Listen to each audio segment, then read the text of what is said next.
আল্লাহর রসুল বৈশা আছেন তো জিবরিল আলাইহিস সালাম হাসতে হাসতে আসছে, বড় খুশি আজকে। আল্লাহ রসুল জিজ্ঞাসা করছে এত খুশি কেন? বলছে সুসংবাদ নিয়ে আসছি, আপনিও খুশি হয়ে যাবেন। বলছে কি সুসংবাদ?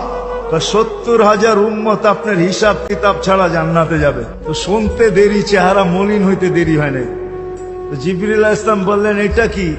আপনি তো খুশি হওয়ার কথা, চেহারা মলিন হলো কেন?